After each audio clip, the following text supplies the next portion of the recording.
The main thing, boys, is remember to keep the main thing the main thing. Frank, the Godfather of the rugby league generation. How are you, mate? You well? I'm very good, Dyl. I always cringe at that word Godfather, especially with a surname like Ponissi. That's just a great saying we picked up with San Antonio Spurs years ago. It's easier to make a Spur than buy one. It's easier to make a Storm player than to buy one. Frank, the Godfather of the rugby league generation. How are you, mate? You well? I'm very good, Dyl. I always cringe at that word Godfather, especially with a surname like Ponissi. That's just... I try to cringe, but I accept it. Haven't you learnt that, like, if you don't want a nickname, you've got to embrace it? You do, because you've got no choice, have you? The moment you try and fight something, the more it sticks. I got called Worm for about 4 years. And you can imagine it's not the best stick. Well, probably a story for another time, but you can probably imagine. They used to call me Little Worm. But, you know, I just had to embrace it towards the end, and then they started picking up that I actually was embracing it, and it stuck anyway. Yeah. But...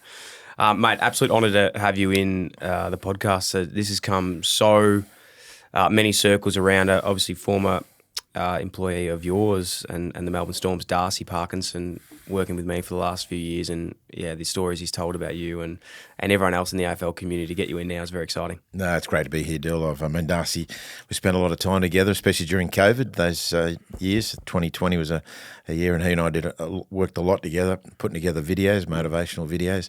And I've listened to quite a few of your interviews, actually, and I enjoy it usually when I'm on a walk somewhere and pass the time. And, yeah, really enjoyed it. So to be on this side is, I appreciate it. That's amazing. I was going to ask you which one you've listened to, but the last time a guest said that to me, I asked them which one was their favourite, and then they named someone that I'd never even had on the show. So I wasn't sure if they were just doing it to be nice. No, well, the one I started was I know Chris Fagan quite well, and someone sent me his episode, and that was, I think, last November. Just after the grand final. That's right, yeah. So I listened to that and then discovered your podcast through that, and so then I found a few others which I enjoyed, and the most recent being Choco Williams, who I bumped into this morning at Edwin's Cafe at Amy Park. So that was, I'm not sure if I can follow it from Choco, but I'll do my best. Was he trying to sell you any footies or the MCG? Did he sell you a little MCG? He was just trying to tell me about the Princess Diana story there.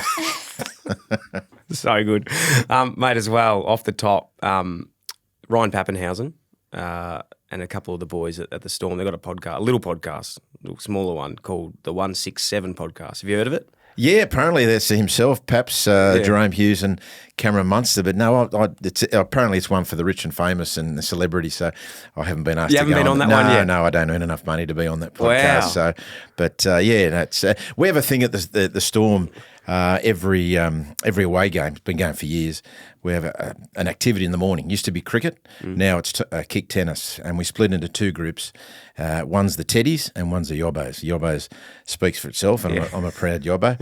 But Teddies are players that like to be really about their dress and how they look and their hair, and you can imagine those three are proud Teddies. So it's a leadership group. Yeah, in terms of proud Yobbos, Josh King, Trent Larero, Tyron Wishart, we're real proud Yobbos, so we'll never go on that show. Fantastic. All right, we'll cop that, Papsy. And, mate, it'd be good because people actually listen to this one too, so you're not wasting your time. I'm sure to get the knockback there somewhere from it, but anyway. Definitely. Mate, amazing story again. We'll get into it, but like GM of Melbourne Storm, worked so closely with Craig Bellamy for a long time, you two, the 1-2 punch. But it's interesting because you've also got like a massive sort of stronghold in the football community as well of AFL, and it's not often that people dance sort of between the two and have interest in both. How did that come about? Like how have you become, interested in both sports? Oh, look, I've always loved sport from ever since I was young. Even though rugby league's always been my main sport, growing up playing it and following it and everything else, and working in it for the last 35 years.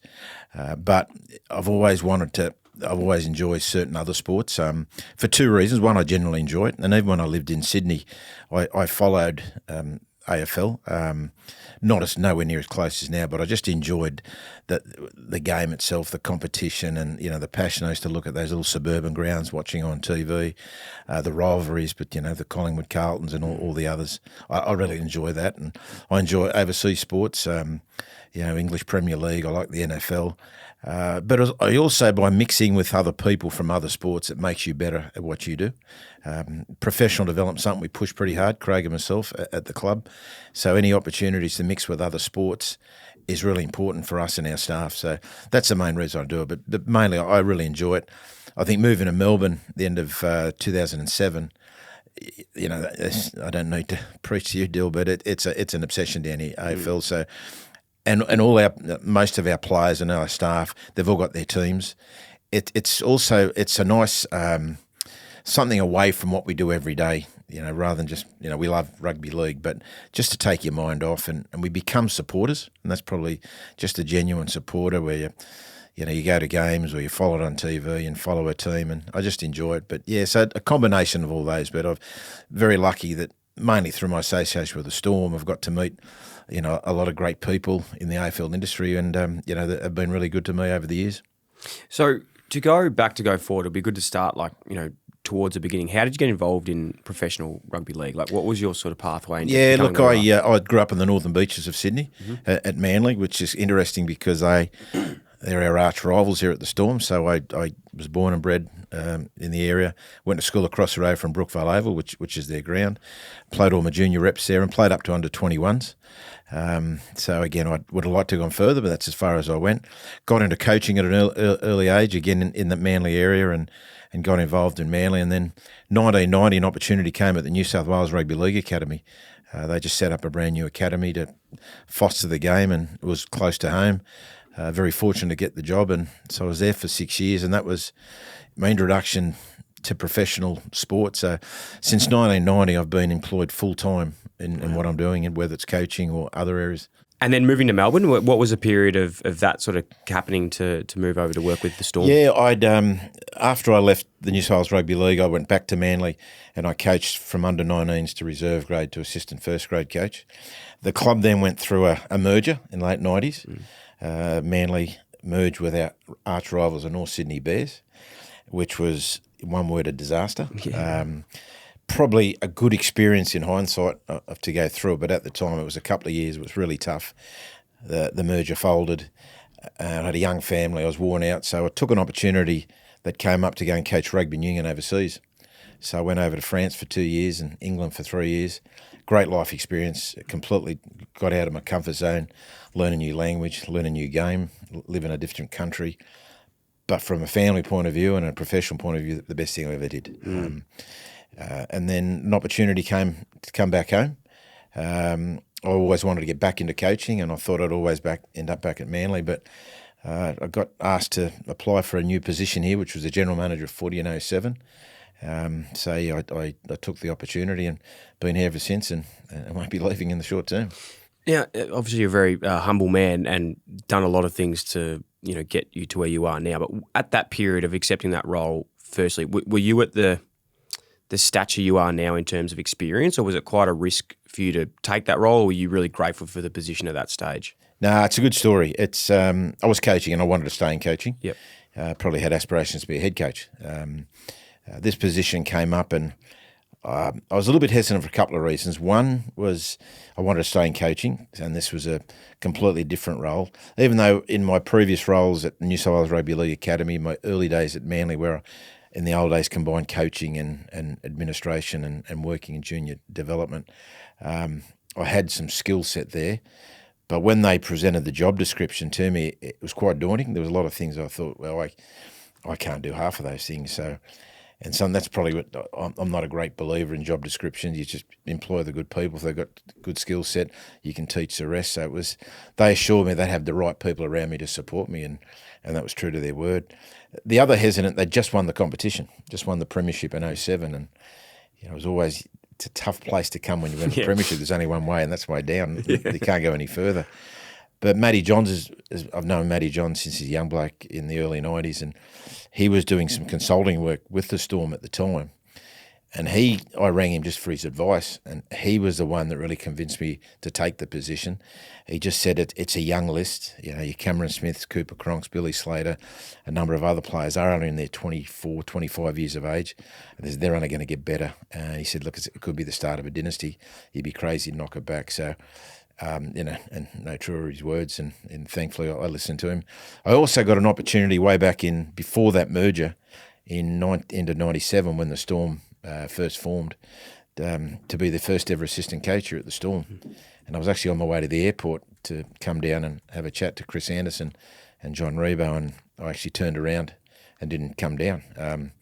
I thought I'd stayed loyal. There was a bit going on in the game with Super League and the ARL war, and 2 years later Manly had folded and was just about to merge, and I wasn't sure if I had a job, and I was sitting at I think it was the Telstra Stadium back then, which I call now, watching the Storm do a lap of honour, winning the premiership, and I thought that was a bad move. So I did say to myself, I did get another opportunity at the Storm, I'll take it. So yeah, it was pretty hard to knock back in the end.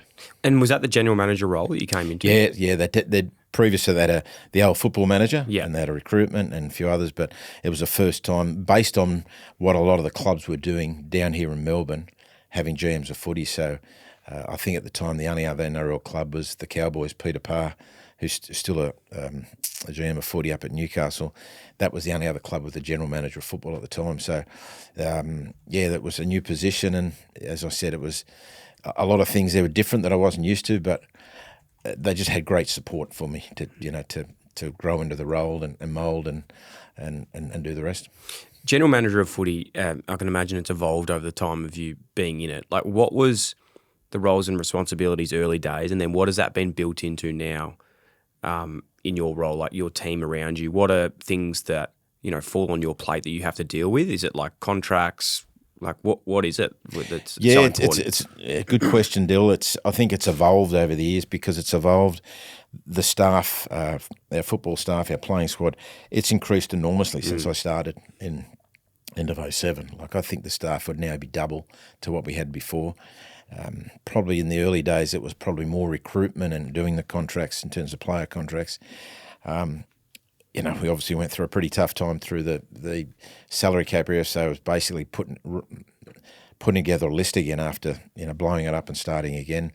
But as it got further and further, it really is overseeing and managing the group and just selecting good people and letting them do the job and just making sure that everyone works in the same direction. So probably in the early days I was too operational. Now I'm more management. I just oversee, and it's just got so much bigger and just ensuring that everyone is working together for the common goal. This is where I absolutely love talking about this stuff, and so pumped to have you in today. But I'd love to know the biggest lessons you've probably learned in that period of putting together a team, not just on the field, but the team around you, and what have been mistakes, but then obviously triumphs that you've made to build such strong teams. Because we talk about this a lot, when we're talking about football, and I feel like in the modern game, the media can infiltrate football clubs and change decision-making and sack coaches prior to they should, and they've got to stick together, and then someone else comes in, they want to be the one that changes everything, and it's just this cycle of people getting sacked, hiring new people, they want to do it, they stuff it, sacked, and it's just going. And again, my club, Carlton, that I love dearly, I feel like that's just happened over the last 20 years. What do you think in your time, and what have you learned about putting teams around you and things that you look for when hiring people to stand around a coach, a GM, a CEO, a board, to be involved? Yeah, look, to answer your first question, I learnt lessons years ago, working with a number of head coaches, and in those days, professional, it was just hit, mid-90s, clubs were becoming full-time professional. They'd always been paid, but in terms of being full-time, and in those days, the coaches head coaches, that is, they nearly did everything in terms of coaching the team, selecting the team. They did recruitment, caught up with player agents. If there's any disciplinary action, they had to work on that front the board. They were doing more and more and more, but less and less coaching. And that's what they employed to coach the football team. So I always wanted to be a head coach and never got to become a head coach. But I said to myself very early that if I do become a head coach, I want someone next to me that's going to take a lot of those pressures away from me so I can coach the team. Of course, you've got to be still involved in media and sponsorship, but eliminate as much as we can. And that's probably where I've got my philosophy is the role of the head coach is it's your head's on the chopping block every weekend. You're going by results. So allow him to coach the football team and focus on the team as much as possible. All the other exterior things, that's what I need to look after. And a lot of it's looking after the staff. In terms of selecting people, it's just got to find good people that first of all want to buy into what you're about. They're not necessarily the best person for the job, but who's the best people. And if they've got a particular skill set, they might be lacking in a few areas. A bit like myself when I started general manager of football. There's no in the world, everything on that job description I knew and I could do, but I thought I had a basic skill set and prepared to buy into what the club was about, and that's the type of people you look for. And you need good people. It doesn't matter if you've got great leaders, and you need great leaders, but if you haven't got great people supporting them, you really can't push that culture along, because they're the people who'll live your culture, and the leaders will lead the way, but you need good people underneath you to really drive every day the standards and behaviours of organisation. How have you found as a GM, even with particular players or members of a team, say administration, or you see it a lot of the times with really talented players, but they might not be towing the line in terms of team goals, visions. They might be really good at getting sales, but they're not fitting in with their teammates. They're not team players. Because the funny thing is, right, perception is reality. And I don't know much about rugby league, but my perception of Melbourne Storm, and this is what it probably means, it actually means more to the people that know less about you, right? Because that's what perception is. It's not the people that know a lot about it. Is that it's just like, no dickheads. Like, you can't be an idiot if you go to Melbourne Storm, and you'll just get rid of you straight away. And I'm sure that's music to your ears, and that's known widely in the world of sport. So what do you do? How does that work? Yeah, look. Do you think that's the reality for Storm? Oh, look, most of the time it is, but we've made mistakes, and we'll continue to make mistakes at times. And even with players that have made mistakes, still, it's important to realise, are they a good person that's made a bad mistake, or not a great person? So you got to distinguish between the two. And we've had players, and look, and it's very topical now given what's happened the last 7 days. But Cameron Munster's a player that, he's had his issues off the field, which has been well reported. Cameron is a good person. He genuinely cares about the club. He cares about his team, about his teammates, and what he does. He owns it if he's made the mistakes over the years, and he's improved. And I think it's been able to work that out rather than having a complete one rule and you're out type of thing. Is working with the individual. I've got to know a fellow by the name of Gilbert Anoka from the All Blacks. Mm-hmm. It was with the All Blacks for 23 years. But had the pleasure of working with the last 2 years with the New South Wales Blues. He has a great saying: one size fits one. Like, just got to treat people a little bit differently. We're all there for the same cause. That doesn't change, but how you treat people and how you treat certain players can be different from player to player, as long as they know the most important thing is the team, not themselves. And that's hard to define, but there's some play. And I probably learned a bit coaching in France, of all places.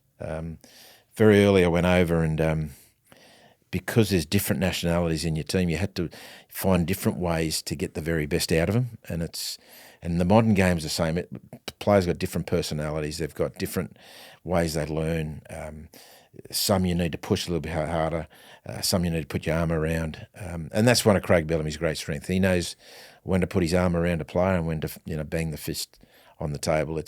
He'll what's best for the player at that time, but knowing that at the end of the day, we're here for the Storm. So once you walk through the door, that's the most important thing, is the club and the team. It's a really good point that you made earlier as well, and I'm reflecting on my question now around no dickhead policy. It's more about the person and versus their actions of what they do, but can you work with them? Because there can be other scenarios where it's the opposite. You're not performing and you're a bad cultural fit. Well, you're not going to be on the journey, right? No, they're not. And if they make a mistake, and that might not be a behavioural one. Yeah. It can be something on the field, or it can be a training. Is the first thing they have to do, they've got to own it. Are they prepared to own it and accept it? And are they prepared to work and improve it? And most of the time they do. And then you stick with them and you show them the way forward. If they're not, if they become, that defiant, they're the ones you've got to probably have those chats to, and eventually. And look, there's been some players that, not necessarily bad people, or even staff for that matter, that this hasn't been for them, and that's fine. But you've got to make that decision. If they're not going to toe the line and work in, you got to have that conversation at some stage. And some have moved on and done really well elsewhere. So, you just got to have those tough conversations.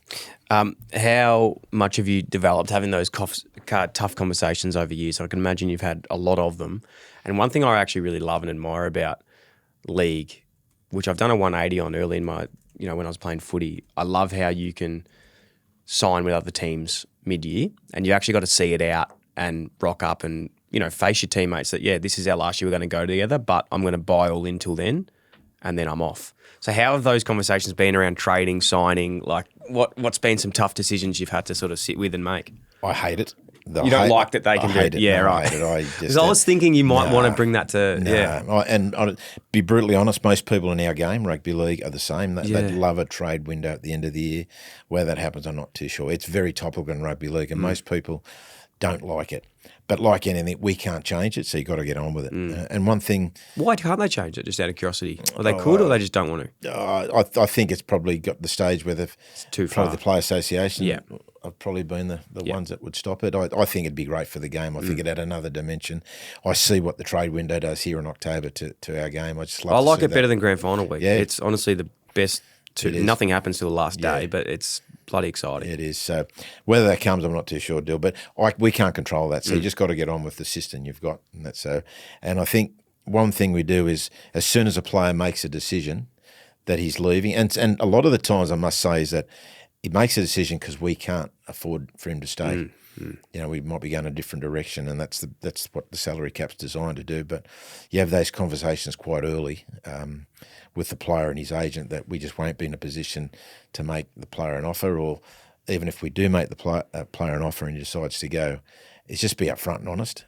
So once that decision is made, we get the player to tell his teammates straight away, so they're not reading it in the press. Wow. They might have read speculation in the lead up, but once he makes that final decision, it's basically now just become a thing here down at the Storm. You tell your teammates, you get up in front of the team, and you don't have to explain your reasons, but you tell them you've made a decision, you'll be going to this club next year, and every player will then say, but my major focus is to leave them with a premiership. So I'm committed for the rest of the year, and then that's finished, that's discussed for the rest until the end of the season. Yeah, well, it's it's topical because it's big boy conversations. Like I feel like sometimes that's why I do like it in the sense where you have to front your teammates, where I think in our league you can somewhat hide behind speculation and just wait for the end of the season, not have tough conversations and just let people deal with it. But I can see both sides of the argument, that's for sure. On the you were talking before about salary cap. Yeah. Obviously a big news through Melbourne Storm a long time ago, early in the 2000s, was the salary cap breach. We're spending too much money in the salary cap. How did that take place? What happened from your point of view? What are the reflections on that scenario? We weren't good at our maths still. That's probably the big thing. That would probably be in a nutshell. Look, it just look. It was a tough time. Personally, it's a tough time for all of us at the club who went through it, and I think, it was the pressures. The team was doing really well and trying to keep a team together. Our governance wasn't great at the time, so that all got tidied up. And look, you look back, and it was an awful time for the club, and the club were on our knees. Really, there was grave doubt whether we'd continue. I look back now where we are today, and if I went back, and it's incredible to think where we are now, given where we were in April 2010, because there was genuine fear that the club would just fold. The club was only just 10 years, I think 12 years old. In a market like Melbourne, in a bizarre way, and I think it was because how we reacted to it, because we couldn't play for points. We played the whole season, I think it was 20-odd rounds for 0 points, but we fronted up every week. We did a few other things, like through the Players Initiative, we played for points for charity, so every try we scored went to a chosen charity every home game. And we just went through a whole season, and I think the people of Melbourne really got around us. There was a bit of Sydney v Melbourne, I think. There's no doubt about it. They got their arms around us, and so we kind of, that year in a bizarre way was the making of us.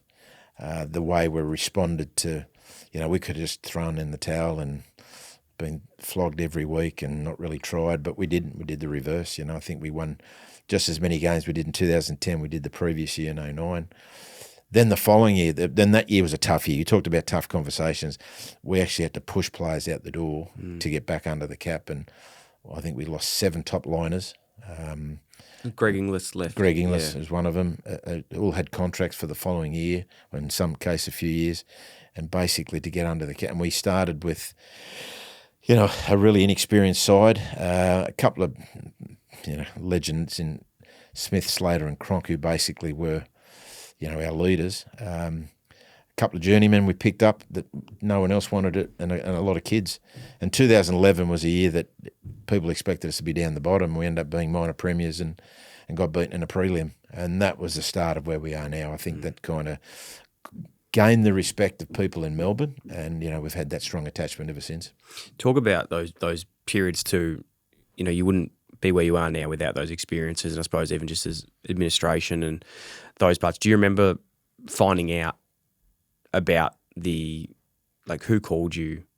What was the first point of line going like, oh fuck, we have stuff up here? Yeah. I think we got our CEO at the time, Matty Hansen, called myself and Craig on I think it was a Wednesday afternoon, and got a letter from the NRL saying that there's going to be some breaches. We had no idea what the penalties were going to be. That in coming days we'll learn about our breaches, and that had been an investigation to our salary cap. So the next day was a normal training day, but players had no idea. And then one of our chairman, Rob Moody, he went to Sydney the next day to front the NRL, where he received the penalties of 2 premierships, minor premierships, and that will play for no points for the rest of the year. Players were out in the field training at the time. Craig was in my office waiting for the call, so he let his assistants take training, and players were called back. We were training at Princess Park then, talking about Carlton. We had a few years there while Amy Park was getting so. We were underneath the old Gardner stand. Things were pretty grim there in terms of the facilities, but we loved it being there. And there was a message during training, come off training, and the players thought it was a G-up. Thought, hang on, Craig Bellamy's playing a prank here. This is our major training session of the week. We're getting called in. So they're all coming in as players do, as you've been through it, yahooing and what's going on here. And they saw Craig walk in, and he was he'd just received the news. And it was like you don't like using this term, Dyl, but it was like a death in the family. They looked at him and said, what's going on here? They thought someone had died, actually. And he wanted to tell the players himself. And he started, and he broke down halfway through it. And then I took over and gave the players the rest of the news. And then, it was just no one moved for about 10 minutes. There was a silence in the room. And by that stage, the media just banked outside, and a scrum of media that we've never seen before, and hopefully never seen again. But people just walking around for a good hour or two, just walking around the old Gardner stand in a daze and trying to comprehend it, because it was such a shock. It wasn't a lot of salary caps since have been a build-up. You've been hearing about it, and then finally we basically just told the players, bang, that's it. And it was pretty big news to tell them in one one go. Yeah, huge. And again, confronting, I suppose, question, I don't mean to be personal here around it, but was it found that was an oversight, or was it found that in that time of league were teams just pushing salary caps more than you think you sort of could? Oh, probably. I'm not sure. Yeah. Again, that's something I won't even discuss, but we did the wrong. How much we're over to this day, I don't know. How much, but it was kind of, because of our success then, it was obviously the NRL wanted to make sure they penalise as hard. So, look, it's funny. You look back at the time, and there's one thing we never wanted to do back then is we kept things in house. Yeah. In terms of it was how we presented was important, and for a number of weeks we had a really what we call that siege mentality. It was us against the world. Yeah. And that worked for a number of weeks. We first couple of games we won quite easy, but our structure went out the window. We just went from week to week, hardly trained. Then we got flogged by the Broncos, I think. And Craig walked in my office one day and just said, "Look, I can't continue like this. We're just going from week to week, and there's no structure of all the things that we've built over last." He'd been there. That was his 7th or 8th year. The structures and everything, it's just gone out the window. And I said, "Look, I can't continue." So he actually fronted the senior players and said, "Listen, unless we get back to normality, train, do reviews, do previews, train like we did. Unless we do that, I'll stay. But if you don't do that, if you want to just continue how we're going, I'm out." And And I thought, geez, this is going to be a disaster. We lose our head coach during this. So thankfully the players said, yeah, we're on board. Let's get back to preparing normal. And he wanted to do that for a kick because that's what he believed in. He's incredibly disciplined. He's incredibly routine. And he was struggling with that, just no routine, no structure, just going from week to week. But he also looked ahead because, as you know, you start getting to bad habits, and whoever was staying next year, if that's what we're preparing for the rest of the year, especially the young players, that's what they get used to. It's very hard to break habits. So he kept them in that routine. So just preparing as we normally did for a game, even though it doesn't matter if we won, lost or drew, we got 0 points. But that discipline to stay disciplined. He also, one good thing he really did, there was a lot of push because we knew we were going to lose so many players at the end of the year, start throwing jerseys to young players. We had a under-20s that won the premiership in 2009. Start giving them a go, and Craig was really stubborn about that because he said, I've never given away a Melbourne Storm jersey, I'm not going to start now. So he still picked the best team every week. So if you did get picked, and some of those young players did during the season, they earned it because they were ready for it, or the opportunity was there for them rather than... And I think those traits that we developed during 2010 by maintaining the standards helped us where we are now. If we just dropped the ball for, say, 5-6 months and then try to restart for the next season, it wouldn't have worked. People would have developed bad habits. So, yeah, it was his absolute stubborn... And I just use stubborn in a positive way. Yeah. Just to stay on course, be disciplined. And at the time, even I thought to myself, this is hard, like just to prepare normally and not give the jerseys away. But yeah, it was the most important thing we've probably done in the club's history. Wow. Frank, another big time in your career was around COVID. Now that threw Australia into, or the world really, into some confusion, but the season and Storm really didn't nearly go ahead. How did it take place for you guys? Yeah, it's a great story and one I talk about often. We've got to do it before we get too much older and we forget. We've got to sit down and diarise a lot of the things that happened that season. It was a season like never before, and we'll never see one again. What probably helped me, the off-season before, I was cooked after 2019. I took a sabbatical and my wife and I went overseas to New York for 3 months and then London for 2 months, and we switched off from Australia. It was just new mobile number, email. I was uncontactable. Did work experience at my mate's pub in New York. So, and I remember we stayed near Central Park, and I used to look at the bench or the little quotes on the benches, and there's one that really hit me. It said life's not about waiting for the storm to pass, but it's about learning to dance in the rain. Yeah. And I was one that would be super planned. If things didn't go my way, I'd get flustered. That helped me enormously because COVID was just a year of just chop and change. Things had changed. It would be out of Melbourne, back in Melbourne, up to Albury, back to Melbourne. You could do this, you could do that. Then suddenly we got relocated to the Sunshine Coast, which was like living in a commune. Like it was, we were sharing it with, we brought our families up and they all came in dribs and drabs. We couldn't get them there early. That created different situations. The government rules changed all the time. Sometimes you're allowed out of the complex, other times you weren't. That became frustrating. We shared it with a number of AFL clubs up there at Twin Waters, which was a great experience in itself. So it was just we were the only NRL club. So living with other people, living in each other's pockets, it was an amazing time, and your sense of humour got you through. Yeah.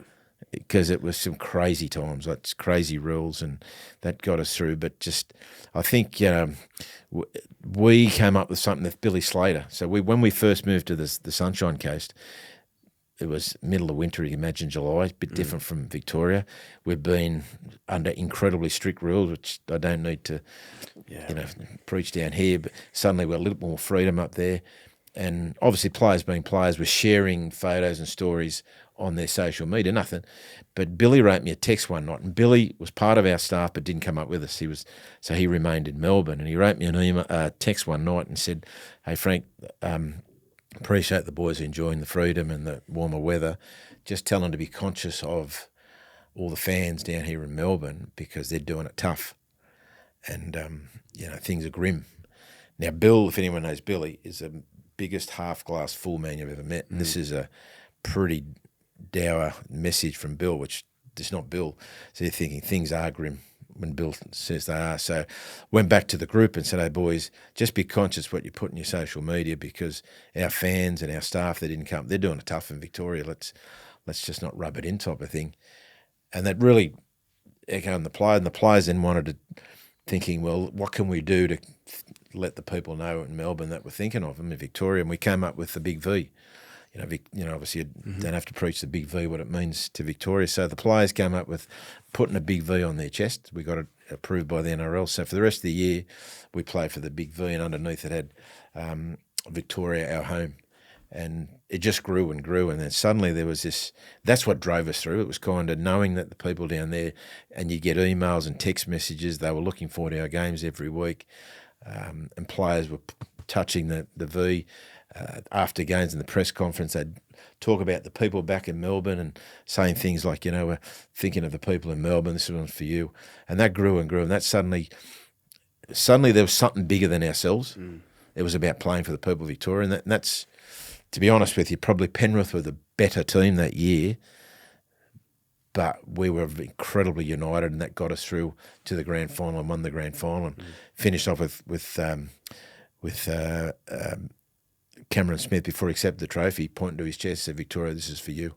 And it was genuine. It wasn't, people say, that's a bit corny, whatever. It was genuine. It was seeing what it does to a group of people, having something bigger than yourself.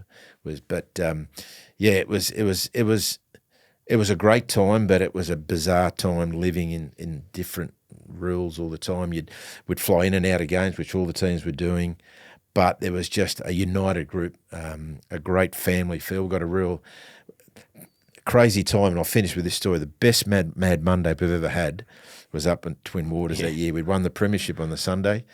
We flew out, I think, out of Sydney, because we weren't allowed to stay in hotels.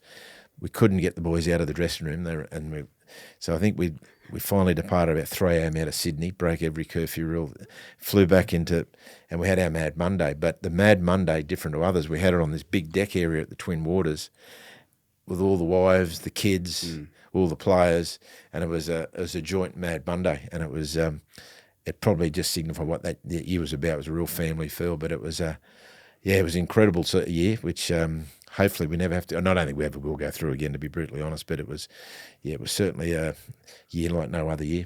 Well, mate, it's an amazing story and an amazing analogy. I think, like, if you don't look back and laugh at that situation, you'll cry, because it was just fucked. Like, I've just tried to block it out. But the point you make around learning to dance in the storm rather than sitting in it it couldn't be more fitting for that scenario, because unfortunately, you can't change your situation. And those who were able to pivot in that time ultimately reap the rewards of their situation anyway. So it's hard as it is to say that. I know a lot of people were really struggling. The ones that really did well out of that period were the ones that made moves and didn't sit there thinking about other options. No, and we embraced it. And you embrace it. And we just enjoyed each other's company and just made it fun. We had some great times during it, with families, just the players. And, it was a unique time, but some struggle with it, but I think that Big V, knowing what the people were going back to Victoria, you couldn't feel sorry for yourself. That's what we used to say, honestly. Look at us. We're in a resort up in Queensland in the middle of winter, with shorts and T-shirt. Yeah. What are we whinging about here? Do you know what is crazy? Side point, I have 2 kids now, 2 and an 8-week-old, and the people that had young families locked inside, mate, I'm locked inside like 3 hours and I'm fucking going crazy. Like, you have to get kids outside. If you didn't have a backyard or something to go out, and I just don't know how they would have survived. No, it was a tough time, and we didn't experience, because we're only here for part of it. Before we got moved up to the Sunshine Coast, where we were there for, I think it was about 128 days. I think all up it was a unique time, but it was some great moments, some funny moments, and must diarise them, because we're going to have a 10-year renewal, your mate Darcy took a lot of film back then. Yes. A lot of film. Yeah. He's pretty good at deleting stuff, though. Has he saved it all? Because I hope so. He's not good on his memory. No, we'll have to chase that up. I remember we got him to do some filming behind the scenes for a video that we're going to use at the end of the year, Motivate. And to this day, one of our best motivational. No, I do joke. I've seen it and I've heard about it. Yeah, That he did a great I'll have job. to show. It was phenomenal, and it really, it gave the players a big spur going into the grand final week. You were saying that before, people don't leave the Storm, but they probably only leave to go to better organisations and with better culture. So realistically, that is one that you've lost. No, but he is a good man. He's still dirty. I remember I said to him, mate, I need you to film Craig Bellamy at half time just to get him. I said, just sit in a corner and just quietly put your camera in there. And funny bit about it, in those days, Craig was anti all that. Yeah. Little did we know later he was ended up going to do that documentary that we all saw in the last year. He was trying to save his own deal. That's right. Yeah. No, but at that stage, so we're playing at our Sunshine Coast Stadium, playing against a team we thought would win, and we were doing well at half time. So I said, if things aren't good at half time, I'll tell you, knock it on the head. But if things are going well, just sit in the locker and just sit back there. And Craig starts his talk, and he's just glanced and he's noticed Darcy filming in the corner. Well, he's given Darcy the evil look, and I mean evil. He said, Darcy, put that away. While he's talking to the players, and Darcy was that embarrassed. He has just crawled into the locker. So you stitched him up. So I said, he'll be fine, mate. We're winning. I think it'll be right. And I've never seen a bloke. Has he got that on camera? Yes. Yeah, there you We'd go. have shown that to the players a couple of days later. But he just glanced at him. There was no talking for about 5 seconds, which is that deadly stare, that silence. And Darcy's just trying to do the right thing. And then he just said, Darcy, that's enough. Jesus. Just quickly, you mentioned before around Penrith. Yes. And that's something that even, we admire and are familiar with in Victoria around the Cleary family and what they've been able to do with the three-peat, and they call him the Iceman. Like, there must be something... Four-peat, actually. Four-peat, my God. Four-peat, but unfortunately, we were the victims of the fourth victory. There must be some admiration, though. You still look at nice. what they've been able to do. And why do you think... What impresses you the most about their team and I suppose the Clearys in general? I know it's not just them, but what they've been able to do. Yeah, it's funny. This was my second year Origin last year. Unfortunately, Nathan was injured for all three Origins, so I never got to work with Nathan. Yep. So I've just finished with the series working with Nathan, and even though we lost last week, I should say, working with him, he is a class act on and off the field. He is the ultimate pro. I've never seen a player so professional and diligent in the way he prepares and himself and the team. Incredible. And I think, and there was a number of the Penrith players in that New South Wales team and former Penrith players now at other clubs, all professionals. Their attention to details and preparation, good people. It's hard because we've got a fierce rivalry with Penrith, so I'm suddenly working with them, but in great admiration of what they've done, and and I've never worked with Ivan. I've known him a long time, but what he's done through, and we talk about that pathway program, and the vast majority of those players have come through their system either as juniors or they've brought them at a young age. So what they've done in their pathways the last few years, and being able to lose players every year, and a lot of good players because of the salary cap, and just continue replacing them. And they had a pretty ordinary start to the season, and people were writing them off making the 8, which is danger. And now suddenly they're in 5th position, and they're making another run for it. So they're going to again be one of the teams to beat, which is remarkable. In them, we've prided ourselves on our success over the years. We still haven't won back-to-back premierships. As I said before, winning a premiership is tough. Win 4 in a row in the modern era is, I don't know if it'll ever be done. Is that the being on the other foot of that? And I know it's not your own team, but witnessing that, is that one of the coolest or inspiring thing you've seen in sport? Wasn't last year when they beat us in the grand final, Dyl. Probably the year before being a spectator. They'd beaten us quite convincingly in the prelim the week before, and they played the Broncos, and the Broncos had their one hand on the trophy. They were winning by, I think, 16, 18 points. It's not long to go, and Nathan Cleary took over and single-handedly led them to victory. Yeah, I remember that. That's as good as I've seen, especially in a grand final. I can't remember. Well, it's the biggest comeback in NRL history in a grand final. and Broncos were flying. They were a very, very good team. That was extraordinary. So again, it's kind of, I'd love to beat them in a grand final. We beat them in the first one in 2020 before they went on their run. So we'd like to end up with a premiership against them this year, but still a bit of work to do between now and then. I get this from yourself and Craig, the way you're sort of talking about it now, but the lessons I suppose you can learn in business and football and rugby, all those things around. You learn more from those hard times than you do when you win. You learn more from your losses than your wins. Would you agree with that in that sense of your journey? Because you consult and you sit on a lot of sporting teams, selection panels for coaches. We're talking off air before about the Adam Yze with Richmond and a lot of other things that you've done like that, which I'd love to go into.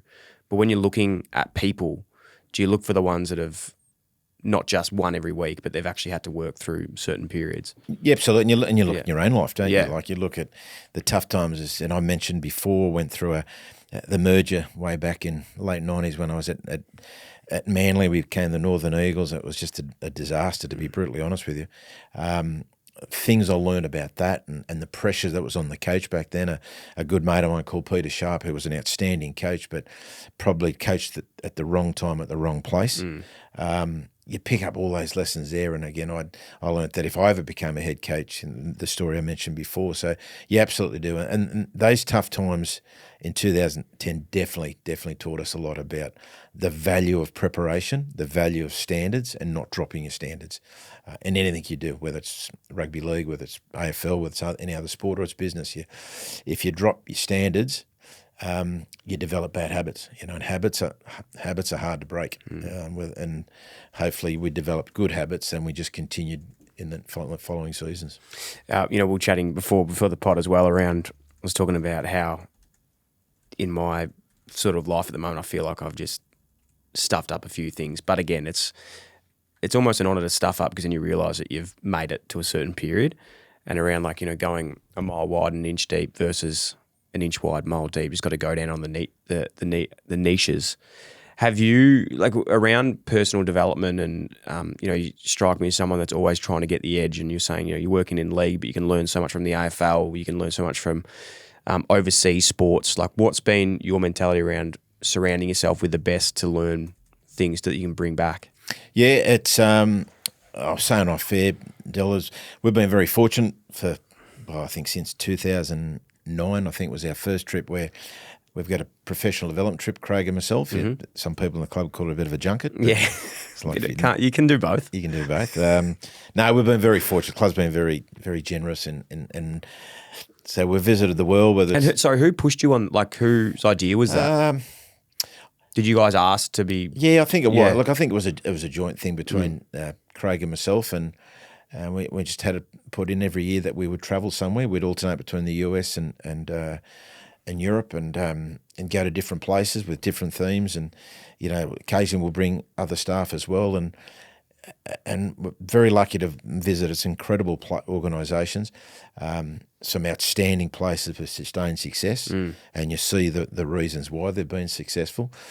And you also go to places where things are done differently and not probably to how you believe, and you learn just as much about that as well. Just not just good places that probably haven't been inconsistent. You look at things and you go, wow, that's so kind of. And the idea is when you go to places, it reinforces what you do. Sometimes you come away with a couple of good ideas here we want to bring back. You look at what you do and say, okay, they do it this way, we do it differently, but we believe in our way. So, but you pick up some absolute gold nuggets. And I was telling you before, we had one particular trip. We had a week in Miami. We spent a week with the Miami Dolphins, which is another story in itself how that evolved. But the gentleman has become a good mate, Jeff. He said, we've got a day off tomorrow for the NFL. Would you like to go down the Miami Heat? He said, I've got a mate down there who's the GM. And wow, and that's LeBron James was playing at the time. And we're both not NBA fans, to be brutally honest, but we know who LeBron is, and they had a big three, and we had a big three at the time. Yeah. So we met the GM, and he was very interesting, and he showed us, and there was a game that night which we were going to go to. And then we were real keen to meet the coach because we were all about performance. But we asked, he said, "Oh, look, it's going to be hard. It's game night." So, but the president would like to meet you. And he kept, okay, well, which we didn't show a lot of enthusiasm to really meet the president, but he must have said it 3 or 4. He said, the president's really keen to meet you. Okay, so right, we went into his office and walked into his office, and I didn't look at the president at first. I just looked at his office, and it was like an apartment, like it had leathered lounges, beautiful view of the ocean, and wow, this is a pretty impressive president's office. And then I looked at him, and he had the Armani suit and the hair slicked back, and he's got rings on every finger, and he's a pretty impressive dude. And we started talking, and he just blew us away. He went, wow, this bloke is switched on, like for just a president. Well, I don't do that demeaning, but I'm talking about performance. For sure. So he's just talking performance, not just business. Then I said, there's something about this bloke. And I looked over to the desk. Anyway, the president is Pat Riley. Now, Pat Riley, for those that don't know, he's an all-time legend NBA coach. He's won NBA titles at LA Lakers and then at Miami Heat, and he was the president. So we're suddenly in the office of Pat Riley, who's written books and is a legend in coaching.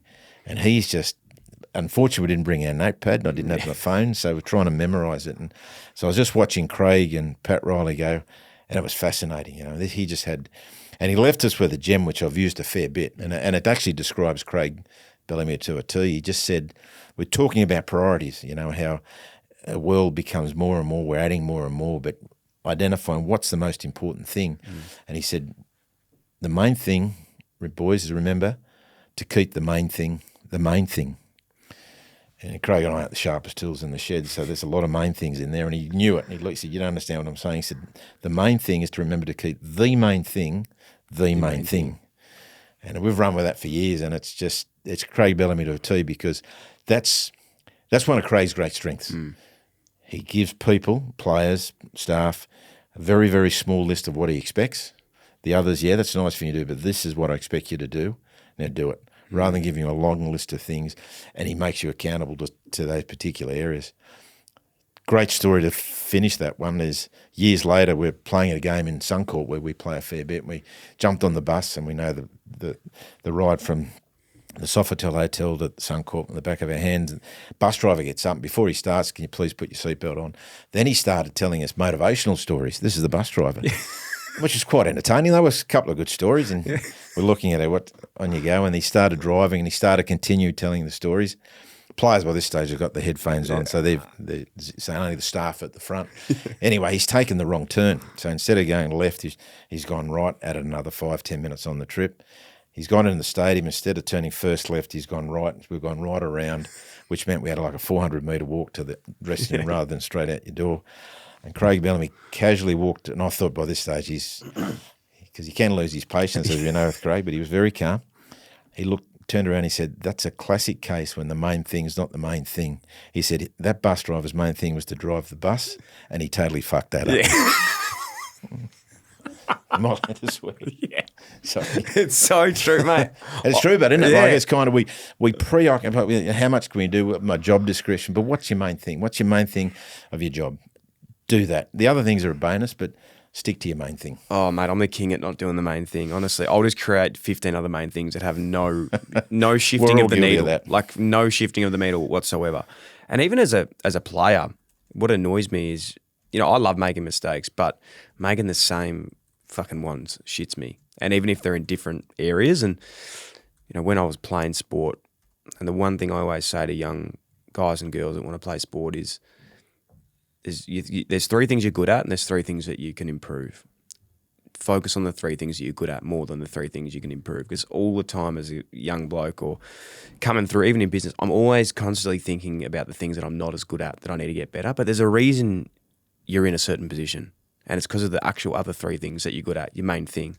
Fucking just go all in on that. Yeah, make your strengths even stronger. Even stronger versus trying to bring everything up. It's like, reality is they're not going to get into your main thing anyway, so don't worry about it. Yeah, exactly. I really like that. What's been some other like good travelling stories that you've had around clubs and experiences? Yeah, but look, probably the best organisation we've been involved in. We've had a close relationship with the All Blacks. Yeah. So Craig and I have spent a fair bit of time with him over the years. I've read that book actually. Yeah. Sweep the Sheds. Yeah. Legacy. Sweep the Sheds is one of their sheds, and the 2 particular gentlemen, Gilbert Anoka, I mentioned before, was their mental skills culture coach. We've developed a good relationship. Wayne Smith an icon coach, Sir Wayne Smith, actually. Better call him by that. Smithy, you'd be annoyed with. Yeah. You wouldn't. Their organisation we can relate to. You know, they're big on legacy. Is passing on the jumper in even better condition in terms of the standards that when you received it. So they're big on their legacy. They're big on their standards. They're big on, the big thing is, about being good people. So they've been a great organisation. And, one particular week we had with them was in Chicago, of all places, where they played a game against Ireland.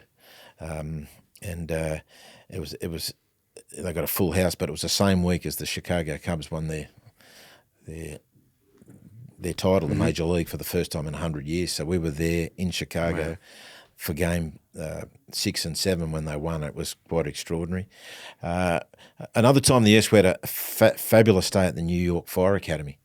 And the reason we went there, someone said, if you want to know what pressure is, go and spend a day with the new fire, because they prepare their fighters to pressure situation, like life and death, not winning and losing. That was a fascinating day. Just working with them and seeing how they train their firefighters. That was fascinating. With a number of NFL clubs, college teams, NBA teams. In England, a few Premier League clubs, a lot of rugby union clubs, but it's fascinating how they do things. And we usually go for a purpose.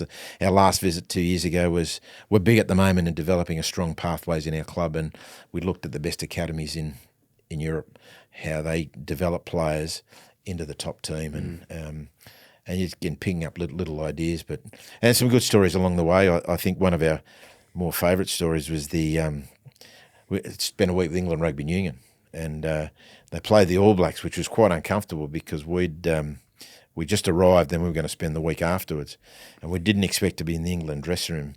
We just thought we'd go to the game and watch, and given our associates with the All Blacks, we'll watch in the stand, and then we'll meet England the next day in the camp. But they invite us in the dressing room, and the All Blacks won on the bell, and it was a pretty dejected dressing room. And Coach Eddie Jones hadn't even spoken, and in walks Prince Harry. So Prince Harry's a mad rugby fan, and he's come in and he's addressed the team. So he's before Eddie Jones, and he actually went all right. But it was just fascinating being there and listening to Prince Harry talk to the team. It was. Did they respect that? Absolutely. They all looked at him, whether they were listening to him. I'm not too sure, but he spoke before. But he didn't even ask. He just took over and spoke and said, "You'll beat him next time." And at the time, I thought, geez, that's a bit of arrogance, But next time they played him was in a World Cup semi-final the year after, and they did beat him. So there might be a future career in Prince Harry. Is Prince Harry the younger one or the older one? Yeah, the younger one. Yeah, he hasn't aged too well, the younger one. So I don't know if they'd really respect him. Don't know if he's still a prince. I'm not even sure if he's in the family anymore. The travel stuff's amazing, and I love it too. I'd love to be able to go and see places that do things really well on a world stage. But one thing I've learnt from chatting to a lot of people through the pod and is actually how much Australia lead the way in a lot of these things. And you mentioned it before, like sometimes you go places and you think, shit, we're actually doing this a little bit better than they are, or we wouldn't do it like that. Two-parted question. What do you think Storm do better than anyone? And have you had anyone from overseas want to come back and see what you guys do better? I'm reluctant to say what we do better. I'm more, because you don't know unless you're in every organisation. What's your main thing? It is. I think the culture. I think is having a strong culture. We're all working in the same direction. High standards, I mentioned before. We have a lot of visitors. We encourage a lot of visitors for a couple of reasons. If we expect to get in other places, you got to open up your doors as well. I think that's really important. Whether it's local, we had a lot of AFL people in our play, vice versa. We like to get in AFL clubs, so there's a reciprocal respect, if you can call it. So the other thing too, it's just not about then coming to your place and seeing what you do. Is we've got the moment. There's an Irish coach who's coaching in France. They're the European champions. He's the attack coach, so he's going to be with us the rest of the week. Now he's considered one of the best rugby coaches in the world. Our coaches are going to pick his brain. Yeah. So we've got him for a couple of days till Saturday. they're going to pick his brain and make them better. So he's in the place to get better himself. We can learn off him. And we also do it, if you come in, there's one proviso that at the end of your visit, you leave us with 3 things that you really liked and 1 or 2 areas that we can be better at. And they present that to... Sometimes they present it. Sometimes they'll write me an email. I'll go back and digest and send it, and then I'll pass it on to the rest of the staff. So again, it kind of validates what we're doing well and gives you confidence. But they'll come up with a couple of things that I was surprised you're not doing this. You could have done it a bit differently. So it's important because the best places we've been around the world, they ask you that same thing. That's where I picked that up. You walk into some places they don't ask you a question, and I'm sitting there with Craig Bellamy, one of the all-time great coaches, and I haven't asked him a question. I thought that tells me something about their what they're about. So I think that's important to get in. We're very lucky here in Melbourne. We're the only NRL team, and there's 9 AFL clubs, and count Geelong down the road, which we've had great rapport. We encourage our people to get to as many clubs as possible where the physios work with the physios and development coaches, whatever the roles may be, S&Cs. So we've picked up a lot from being here, the only NRL club in Melbourne, and it's something we strongly push with our people. I think, working in sporting environments and even business where, if you think you're doing something the best, you're probably going backwards, and not taking advice from other people. There's a big, I think in sport, I think it's definitely changed now, but there was a real ego to how to run your teams and not want to share information or have people inside your 4 walls, but it actually just comes as an insecurity that maybe you're not doing something the way that you could. And I've found that even myself. The more you become comfortable with yourself and where you're at, the more you just want to surround yourself with people that can actually make you better. Yeah, and one thing we do, and again, one gentleman, Neil Craig, he obviously... Craigie? You work with... Yeah, I work with Craigie. Yeah, you work with Craig. Craigie, yeah. Ned, I call him Ned. That's his nickname. Is it real? Oh, we weren't on that good a report. No, he's a good man, Craig. He's pretty scary. Well, apparently the Ned, I only read about this because it was apparently when Patrick Dangerfield first moved over. Yes. I'm sure it's Patrick Dangerfield. Would have been when he was... Well, he was at the Crows, the Crows, and he first time he saw Neil Craig, he called him Ned. He thought his name was Ned. Yeah, it's not a great way to start with your senior coach, so I just called him Ned ever since. But I'll get... Now, Neil's worked in with Eddie Jones and other sports, of course, in AFL. Yeah. And we haven't done it this year, but we'll do it again soon, is he'll come in for a couple of days and watch our coaches coach, present, coach out, and then present back to them what he thought they did really well and areas they could be better at. And he does that individually with the coaches. Wayne Smith from the All Blacks has come. I usually get him once every couple of years to come and do the same thing. And, coaches are like players. They need feedback. They need how do they get better? So players get feedback from coaches regularly. Who gives the coaches feedback? And it's good to have someone externally. And we've got that. And sometimes it's not easy listening to maybe something, but thankfully we've got a really good group of coaches that just want to have a thirst to how can I get better. Yeah, it's funny you say. Well, quick story about Craigie, but 2 things I really loved about him. Not at the time, but on reflection of when it was. But I don't know if you've seen this, but when you train with Craigie, you have to wear full playing kit. So like he goes, you don't train in your singlets and tops. You train in your playing kit because that's what you play in. So he'd be even out on the track in his footy shorts and socks up. I've seen the photos. Like a coach. Like you can nearly see like his groin edge. Like they're not like he'd put them right up, wear his socks up, boots on, and he'd be out there. And he'd want everyone doing that. I felt that was a bit weird, but I actually understand the mindset of why he did it. And there's this other video he played once, and I think he actually went over to work with the the English cycling team. Have you seen he's done a fair bit with cycling, marginal gains around all those things that you can do to just become that 1% better? And it was a video. I've actually spoken about it before on the podcast, but we should put in the link in the show notes because it's a really interesting video, and they spoke about how they can just get 1% on everything better they do around traveling with mattresses on tour on the tour.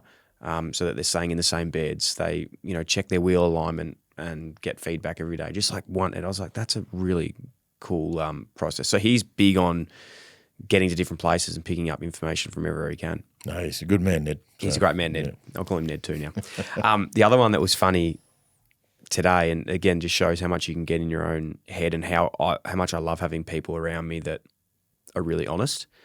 We're working.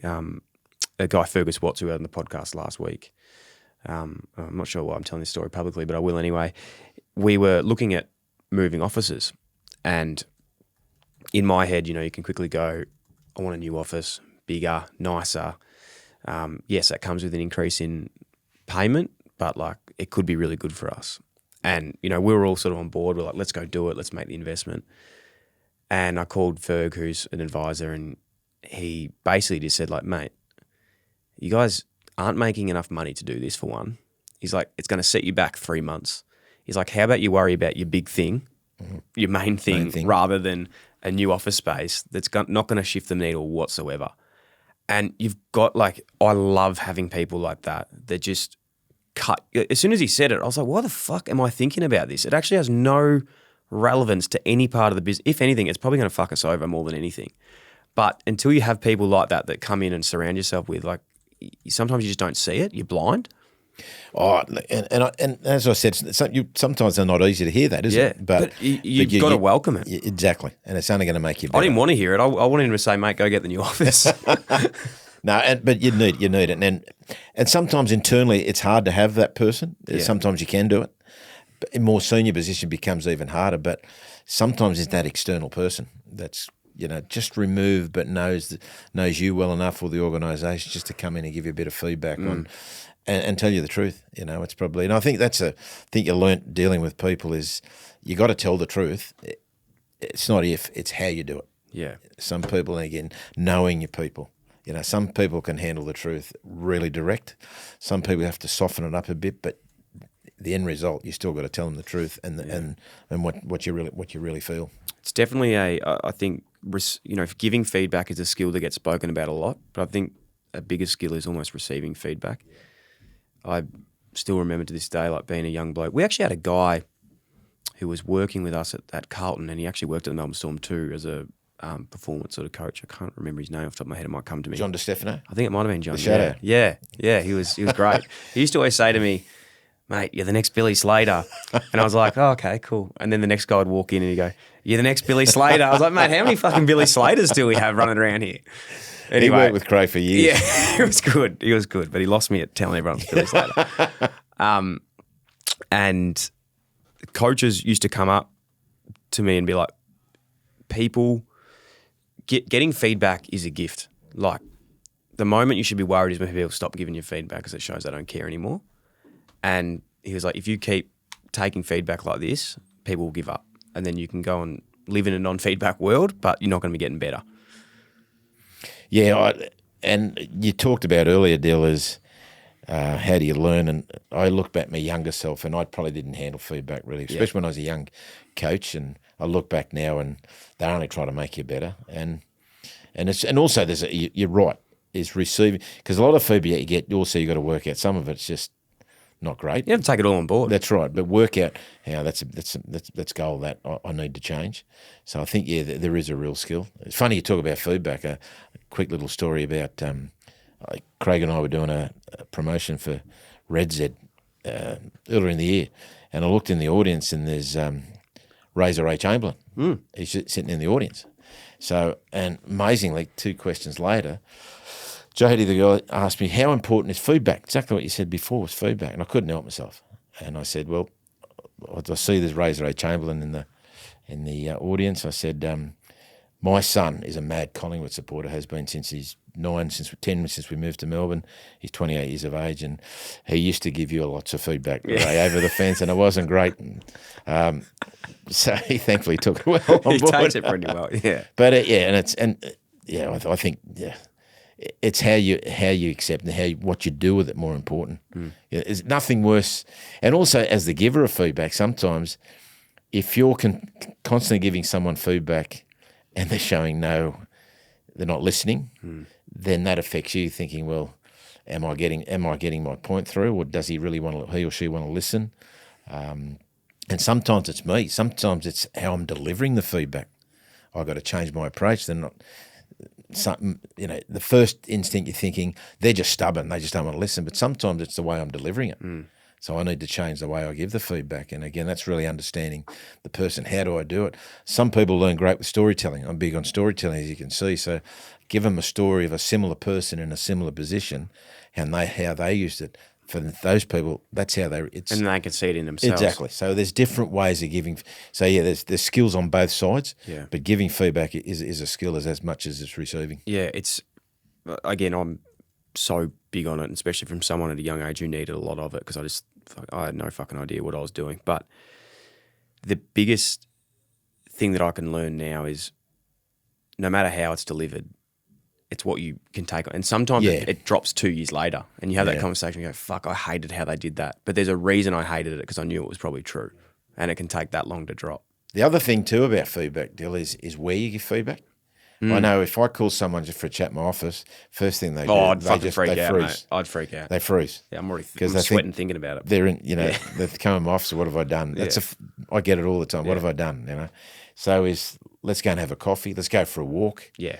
Do it away in a comfortable position because that just loosens them up because I invite someone in my office for a chat, give them a bit of feedback, they've got the shutters on straight away. Yeah. So the chances of me getting a message through is already diminished. So I've got to change the where I do it, and not as much as the how is where I do it is a big thing. Walks are great. Walks side by side. Yeah, because some people struggle with eye contact if you're having a tough conversation. Yeah. Both receiving and being the person. So sometimes find going for a walk and having a chat along the way before you. So again, it's a real skill, and I think it's an area people don't give too much thought about, and they should because there's a skill in both sides. There's probably a time too though where like the office call's needed. Oh yes, where you're purposely doing that to go like this needs to be an office chat. It does, and hopefully not too many. But who's the number one office chat sort of operator at Storm that you've had to get in? Cameron Munster. But I've got a great relationship with Cameron. Yeah. But we've had some tough conversations over the years, and but it's funny as you evolve. I've less and less getting out of the office, and it's just to break it down a bit. I think but if you need to do it, you need to do it. Yep. Being involved in some external sort of works with AFL clubs, and before we're chatting about the Adam Yze board to help pick their senior coach. How did that come about, and who else have you sort of done works with in that field? Yeah, I really enjoyed that. That came via Shane McCurry. Yep. We've used Shane a lot over the years, both in the commercial side, but also with our football side of things. He's actually working with us at the moment with our emerging leading program, and he asked me that Brendan Gale, is it okay for Brendan Gale to give me a call about being on the panel? And I loved it. I've never done anything before, and I did it for two reasons. One, I generally was quite interested how the process was, and B, looking ahead, even though hopefully it's not for a while, at some stage we're going to have to look for a new head coach, whether it's 12 months, 2 years, or probably 10 years with Craig. He'll still be coaching. But so I thought we may be in this position at some stage, so it'd be good to go through the process. So, I caught up with Brendan, and it was very thorough. That's what surprised me, how thorough the process was. They worked it down to 6 applicants. We interviewed all 6. And then we came down to the final 2 and re-interviewed them again. We'd have meetings after each one and looked at the strengths and weaknesses. There was a process we all had to fill out after every interview. It was great. I looked at things a little bit differently in terms of finding a head coach, and they were an interesting stage, Richmond, because obviously they had enormous success under Dimmer, and then suddenly things were starting to change a bit, and the list was getting older, and had the opportunity of going with Andrew McWalter, who was on the staff, the incumbent, or go with a completely fresh approach. I thought both could have done the job, but it seemed obvious that they wanted a complete fresh change, which I agree with them. Even though I think Andrew was definitely a head coach, but it was interesting that because where we'll be with it, whether I think it's when we have to make that decision, and again, hopefully it's not for a while, and I don't think it will be for a while, to be honest. I think Craig's coaching as well as we've ever seen him and is enjoying it. But at some stage when we do, is our situation might be different. So it's again that one size fits one. Exactly. Just different because lift that's what dynamics Richmond wanted. Exactly. So we may go for one of our current assistant coaches or a former Storm person that's been in the system just to keep that legacy, or we may look for someone completely different like Richmond did, but we won't know where we are until we have to make that appointment. Yeah, it was really. We had the coaches series at the start of the year and spoke to a few coaches, but two that stood out was Adam Kingsley and Adam Yze. And reason being, both assistant coaches come from, one from Richmond. Obviously, Yze had worked with a few clubs, Melbourne and everywhere else he'd been with Hawthorn. But it was really interesting because both made comment around, I think Yze actually made the comment, the one thing that he was only worried about with Richmond was the fact that it was a big club. And he felt that was only going to be the big challenge was Tiger Army, big club, big four club in Melbourne. And then King has said the thing that appealed to him taking the Giants job was the fact that it was a smaller club. And he was worried because it was a smaller club. Yeah. Could he build it and could he have the momentum around him? So it's a similar thing with Storm as well, I suppose, being in Melbourne, being Victoria, finding the right person that suits that type of role. It's different to what would probably go with the Roosters or something like that. Oh, and it's completely different. And being involved with the Origin the last few weeks, being back in Sydney, and I haven't lived in Sydney since 2002, obviously visited a lot through away games and other things, but being entrenched for a couple of weeks, you just forget that you're in a rugby league city and it's just rugby league all the time. And whereas you come to Melbourne and it's a complete opposite. Now, some people don't like that. They love, with all the news and talk, walking down the street. And most people love how we live down here in Melbourne. We're kind of, Storm's, we've got a big name now, but we're in a long distant second to AFL clubs. So being out of that scrutiny, that for a young head coach, I think would be fantastic. Rather than coaching at one of those big clubs in Sydney where the scrutiny is a lot heavier than it is in Melbourne. So it depends on the individual, as you said. The Richmond, just on that coaching process before we move on, was what surprised you the most about it? How thorough it was. How thorough. It was incredibly thorough. It was really well run. They had 4 people from the club, internal people, two from footy, CEO, one of the board members who had a background in recruitment. Mm-hmm. So that was smart. And 2 of us outsiders that came in. So I thought that in itself, the selection of the panel was all different skill sets. All different skill sets. And just the process went through the consistency of the questions. So we see the different responses from the different people. And then, one thing they did really well for the second interviews with both final candidates, they invited Nathan Buckley, and so just getting another person in. They didn't actually slip. They asked questions. They gave us feedback as well. So it was kind of it was really well done. It was incredibly thorough. That was probably the thing that shocked me the most is how thorough it was, and I think it's should be commended. And they're good people that run that football club. What do you think ultimately got him the role? Obviously being an outsider, but what impressed you the most about Adam Yze? Well, it's hard for me to say about the tactical side, but he impressed the people on the panel that he had the technical ability. There was a certain level of composure to him, and I think that's really important. And especially, they're a club that we're going to, rebuild. So they're probably in for a couple of lean years or, until to rebuild. So you need someone that's going to stay with the process and not, and stick to the process, because I think we mentioned before, it's when you're not getting results, it's easily just to change course. But it's someone that displayed that he, just through his composure, the way and the feedback on him from they'd done their homework. But he had a clear vision on what he wanted over the next few years, and I think and staying on that course, because it's when you're not getting the results, it's easier to change course. At times you got to tweak, but you can't be every couple of weeks when you're losing just changing. You've got to stick to what you believe in. Eventually, if you keep doing it, the results will come. Yep, love that. We've spoken a lot about Craig today, but like the relationship between you two, obviously, did that start with Storm? Did you work together prior? And No, we did not. We kind of knew each other. We'd worked at other. Yep. He came through Canberra, and I was at Manly. Then he went to the Brisbane Broncos, and we, I think we probably would have met once or twice, but not too much. So there was real no relationship between us. We knew each other. So I'll never forget, that was because in this role of general manager of football, if you haven't got a close relationship with the coach, it's hard work for both. And I think, that's... Was it always the case, like when you got together, though? No, was it hard conversations? Before, again, I said before, I went through all the pros and cons of, do I take this job or I don't? But one of the first things I wanted to do before I accepted it was sit down with Craig. We had a coffee one-on-one opposite the old Red Cafe opposite.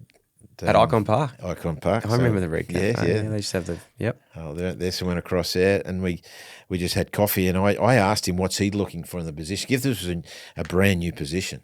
And one thing about Craig, anyway, he's very honest. He's like, I haven't got a clue what how the position's going to work. I've got a vague idea, he said. But I never forget, he said, I don't expect you to agree with everything I do, but I expect you to support me. And that stuck. And that stuck with me. And I think, and that people might say, oh, that's a yes man. It's not a yes man. Is that Craig and I will have discussions in private, on the phone, in his office, in my office, and we might disagree with things. But once we walk out that door, we're aligned. Because we're not aligned, the rest of the staff will see it, the players will see it, and they'll see cracks. So, there's a lot of things Craig may have done over the years which I don't agree with, or selections or things, decisions, whatever, and vice versa. He's probably looked at me too a couple of times, but we're aligned publicly outside the office. We'll have the debates internally. And I think that's an important part of the relationship, is that support of each other's role. The other one too is stay in each other's lane, our own lane. So I'm not going to, I might offer if I think it's the right time, appropriate time, I might say something about a selection or something. If I don't think it is, I'll just bite my tongue. But I know that's pick your battles. Yeah. But in the end of the day, I've learned that with my wife actually the last few years. Learned many things with my wife, Dyl. That's not my job. Yeah. That's not my job. Sometimes Craig will ask my opinion, sometimes he won't, but I won't push it if it's not needed. And I know what my job is, and Craig's to do with the selections and how the team plays and everything else. I'm there to support it, not to get involved or that type of thing. So I think that's been an important part. I think it's probably some GMs of footy probably struggle with, if their former coaches, is getting away from that coaching. Yeah.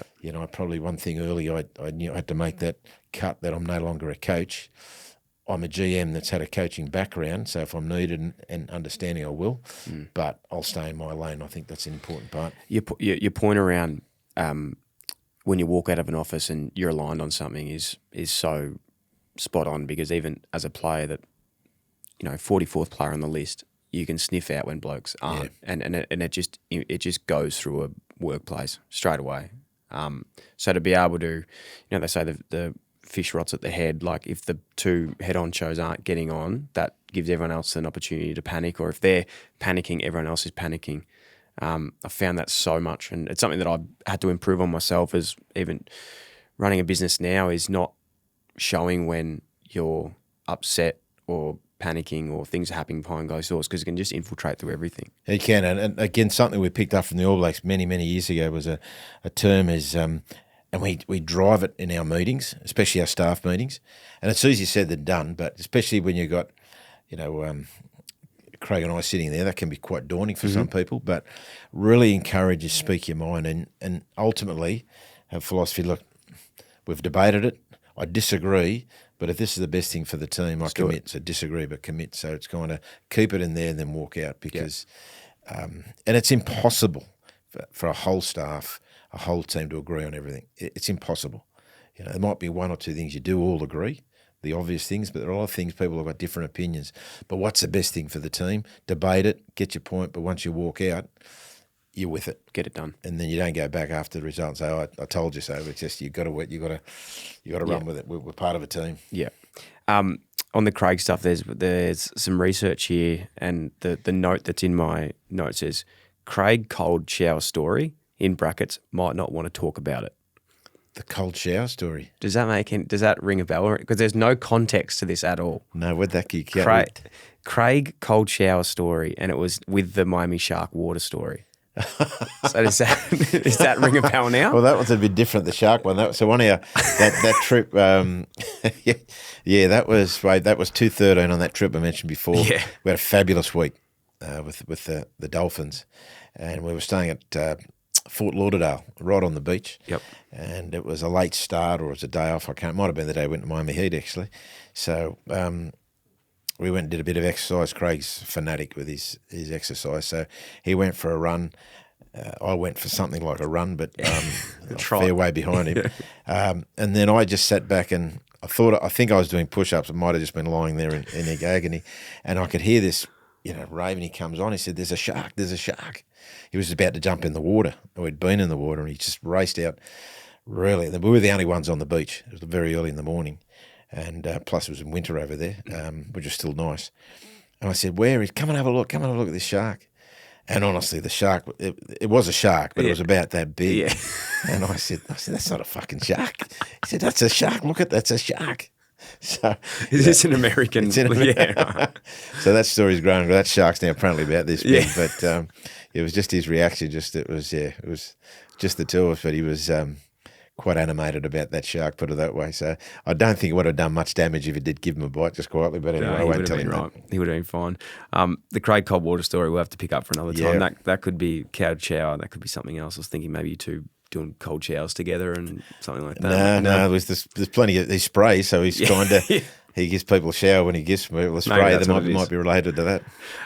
What's next for you, mate? What do you set your goals for? Obviously, you've signed till 2029, so a long time left to go on your contract, and loving your time with the Storm. What else do you want to achieve in your career? Yeah, look, I think there's a couple of things. Is sustaining success of the club is really important. So it's we'd love to win a premiership every year, and we strive to, but they're hard to win. They're hard to get in a grand final, and even harder to win it. So, but being in a position every year, so we want to make it's that succession plan of players. We went through the big succession plan was how to replace Cooper Cronk, Billy Slater, and Cameron Smith. There was always doubt that once they gone, would crumble or would decline. Probably more the word rather than crumble. We've done that really well, through clever recruitment, through our recruiting staff, and great work with the coaches in terms of development of the players. We've done that. Of course, the next one's going to be with Craig, and not knowing when that end date's going to be makes it harder. But putting the club in a position where, when he does leave as head coach, the transition to the next coach is going to be as smooth as possible. So that selection of staff and how we do things is important. My role, other roles as well. One thing we pride ourselves on having a lot of stability in the organisation. We turn over staff like anyone else, but there's been a lot of people there a long time, which is important, but good people. The big one for me, however, is our pathway, as I mentioned before. We don't have a draft. It's fascinating how you guys had to. So it's just signing up young kids from it has. 15, 16, 17? Yeah, well, around that age, and then we bring them down here when they're 18. But predominantly over the years, we've relied on southeast Queensland, a little bit in New South Wales, in New Zealand and the islands. But we've only had 6 now. The other week, 6 Victorian played for the Storm. Mm-hmm. That's in 27 seasons. Not really proud of that. There's been a theory that there's not enough talent in Melbourne. That's rubbish. There is. It just hasn't been nurtured right. So we've taken over the pathways from under 16s. So now we've got an under 17s that play in the New South Wales competition, 19s, 21s, who are leading the competition at the moment, our 21s. Our 19s made the finals. And from next year, we're going to have our own New South Wales State Cup team, our own reserve grade. And the idea is to get continue bringing quality kids from interstate and from overseas, but getting more and more Victorian kids. And the game is booming in Melbourne, in Victoria. The numbers are increasing enormously, very much on the outer skirts of Melbourne. Yeah. Very, very strong Polynesian background, which we consider a strength. But we probably need to improve the coaching that they've had and fast track them. So the club has invested a fair bit of money and time in having a pathways program. So we want to be in a position where there's a lot more Victorian kids playing for the Storm, which is only going to strengthen the community. So seeing kids from their areas playing for the Storm, that's the next frontier. So in the next 3 to 5 years, we hope to double the amount of kids that have come from Victoria. Then that's where I'd like to see my role in really driving that pathway program. It's a great point. Like, I think with the, maybe the perception of league before from a Victorian's point of view is like, oh, they think they've got, maybe this is actually true around New South Wales. Like they think they own this space, but realistically, what the AFL has done really well is that pathways program and Auskick, junior leagues, draft. Yeah. It does make the competition develop a lot better and wider. I know that we were saying before around it's hard to bring things in later now with league for like drafts and stuff like that. But I suppose there is, it probably means more that there actually is, if you put your time into your own development and your own recruitment, you can actually really get a big advantage. Absolutely can. Because there's no draft. Like you just got to do it yourself. No, and the big thing that's changing in rugby league, Dyl, is that we've seen the Dolphins come in 3 years ago.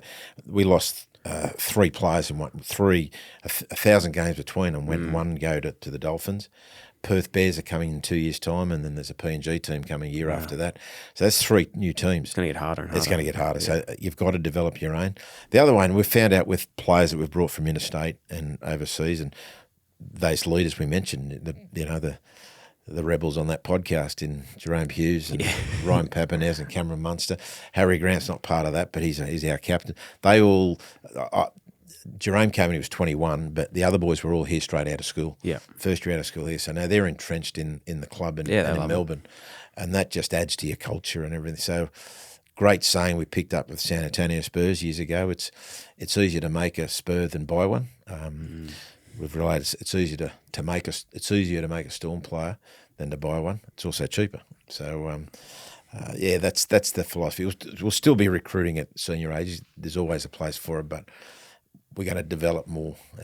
That's where our success has been with outside young players. We're going to do outside, but also a lot more Victorian kids. I found that from even running a business too. Like your main thing's your main thing. I'm going to steal that quote you've given me today, but you can often look at recruitment and bring people in thinking they're going to fix a problem, but more often than not, you've got the answer sort of already in the building. You just need to give them the energy to make things better anyway. Yeah, and you get them a young age. They come here, they go through the process of the development years, and playing in the seconds and being on the fringe, and they get the opportunity. And now they're leaders and they're established players. They're invested in the football club emotionally, physically, everything, and it's and they drive your culture. They drive your standards. It's we just have to guide them. They do the driving. Frank, you've been amazing, mate. I really appreciate your time. So much to take out of today. To finish, though, your Mighty Pies, can they win this year or what?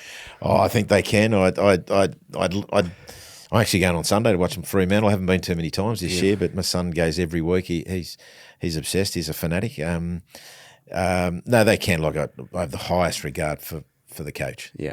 Flies are... It's amazing. Yeah. So he was once our catch coach, would you believe it? Did you really? Yeah. He did for, I think, 3 or 4 years when he was a development coach at Collingwood and Richmond. And then, so he did our kick catch and, the players love working with him. There's a number of players still there that speak highly of him. And to see what he's done at that football club the last few years is fantastic. Great bunch of people there. And, when you're talking before about the... yourself and Craig walking out of a meeting and always being aligned, that's what you get from Fly, I reckon, as well. Like, you can tell there's certain things going on. Even when I don't know if you remember, but when Ginnivan was at the races the night before games and things, and he was like, no, that's fine. 100% he fucking hated that. Yeah. But he would never let anyone externally know that they weren't aligned on where players were going. And I love that from coaches. Yeah, no, he's you can tell he's a player that players want to play for. Yeah. And I think, that's what Craig Bellamy is. Players love playing for him, and I've absolutely no doubt the Collingwood players love playing for Fly. Awesome, mate. Well, thank you very much. We're going to go get some Storm memberships now, Mon. We'll get down to Amy Park. Yeah, I've been to a couple Storm games. I love the Storm. Oh, shit. Okay. Well, I gotta... So you come with me, maybe. It's like 15 times he's going to get me tickets, and he never delivers on the tickets. So... I should just buy them, but we'll look after you, Dyl. Don't worry. Just don't see that's the difference between the two podcasts. Yeah, well, exactly. The working class. This is the working class podcast. This is the, what do we call it, Yobbos? The Yobbos, and they're the Teddies, the rich and famous. Yeah, no, we don't stuff with those guys. Don't worry about that. Mate, you're a star. Thanks so much. Congratulations on everything you achieved, and can't wait to see what's next for the Storm. Thanks, Dyl. Thanks, mate.